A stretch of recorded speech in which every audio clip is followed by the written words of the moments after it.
Hi, Matt McAleer, President, Director of Private Wealth, Cumberland Advisors, with John Mousseau, CIO, Cumberland Advisors. Well, flip side this week of last week. Yes. Moose, last week, bonds struggled. There was some volatility in equities. If you recall, we did look at that. If you go back to last week's review, as an opportunity. We did add in, worked out. Now, this week, very strong in equities. What did we do?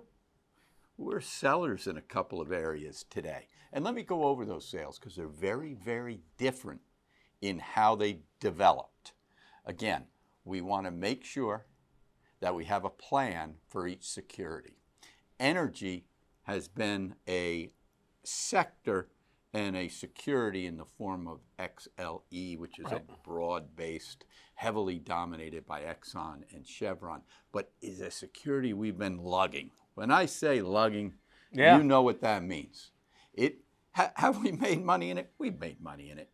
Relative strength versus the S&P, very poor, very poor. S&P just dominating the energy area. So that continues to show up as a weak holding on our sheets. So what happened? The barrel caught a bid. Yeah. Crude caught a bid, was up 9 out of the last 10 days, and equities within the energy patch followed. And we were a seller today. We're out in that position north of an average price of $94. It ends up being a solid overall trade. It's up about 10% for the month. Well done. We're taking it off. We've got other spots we have our eyes on. So that was a scenario where the market, I feel, gave us a little gift. And when the market gives you a gift, you take it. We're out of the position. If you had said a month ago, you could be out of this position at 94 plus, and our work on the name hadn't changed, I would have taken it. So I take it today. The other trade, exactly the opposite. In tactical trend, we have a position called GE Vernova. GEV is its symbol. We initiated this position back in the summer, let's say May or June. This stock is up over 100% in 6-7 months. And they have earnings on Wednesday.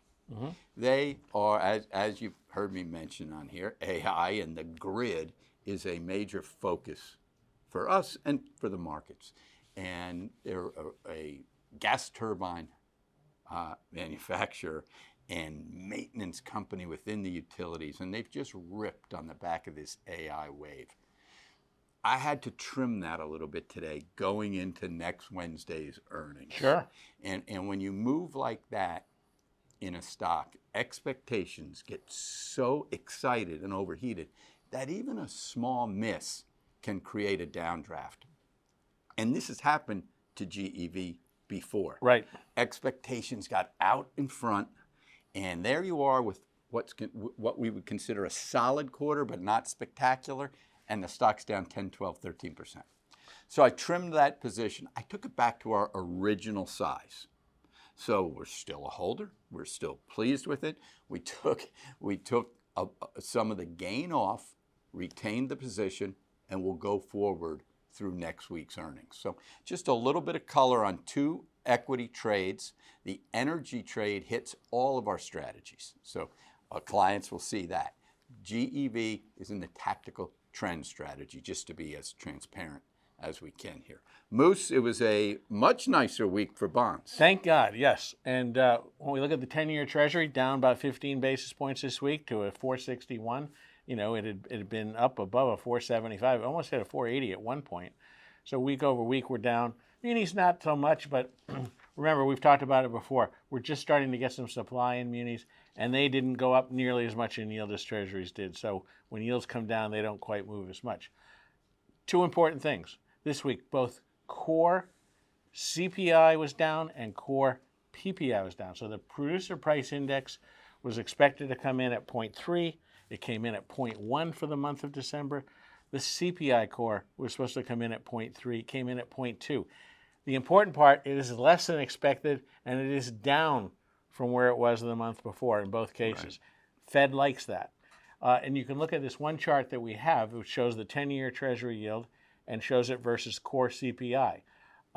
yields had gotten significantly higher. Why? Uncertainty over the administration, uncertainty over some of the Fed's language when they cut rates, short-term rates in December, but cited higher growth and potentially higher inflation. So what does the market do? It compensates itself with some higher yield. Right. Significantly higher than inflation going back to well before COVID. So, you're back in the real yields, much higher situation. We've talked about that before. Right. In our view, we're heading into a new administration next week.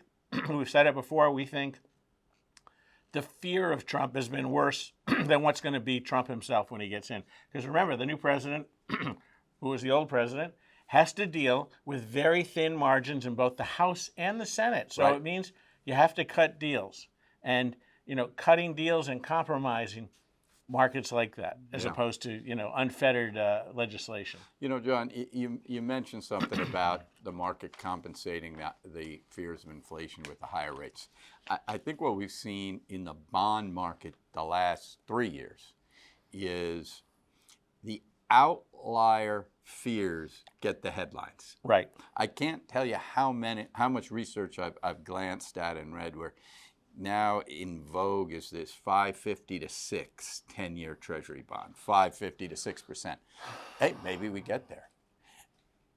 A year ago, late 23 going into 24, the 10-year had fallen under 4, and I remember the cries of 3% on the 10-year. Right. It's really difficult to trade outliers. We try to bracket some reasonable possibilities, and we manage the portfolios to those possibilities.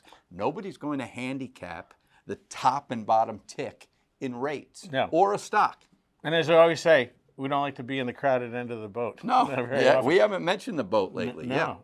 One other important point, and our hearts go out to all of our clients and friends and financial consultants in Southern California who are dealing with the fires. It is terrible. We also have to deal with the financial aspects of it when you think about the California bond market. And what got hurt this week is what you would have expected to get hurt. Those are the utility bonds in Southern California, particularly the Los Angeles Department of Water and Power, largest utility in the United States. Right. And we saw some backup in yields, almost to the point where we're starting to look at it a little more closely. And it really traded from where it used to trade right on the AAA scale, if not a touch through it, to basically almost 60 basis points higher. What was that? That was retail selling, retail fears. DWAP itself was supposed to come with a $300 million plus deal this week. Obviously, they postponed it for the market conditions out there. But the one thing that we know all the time with these disasters, it follows a similar pattern. Devastation, real issues out there with life, etc. Things rebuild. Federal money, state money, insurance money, things get rebuilt over time, and they get rebuilt better.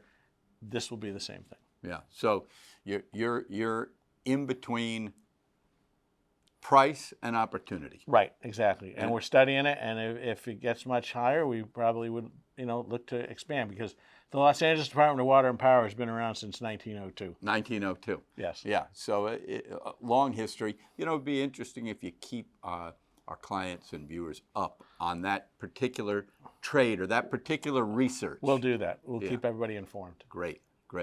Well, thank you for joining us. Enjoy the weekend. Keep in mind, Martin Luther King Day on Monday. Markets close, both the equity market and the fixed income market. So we'll see you next Friday in a shortened week.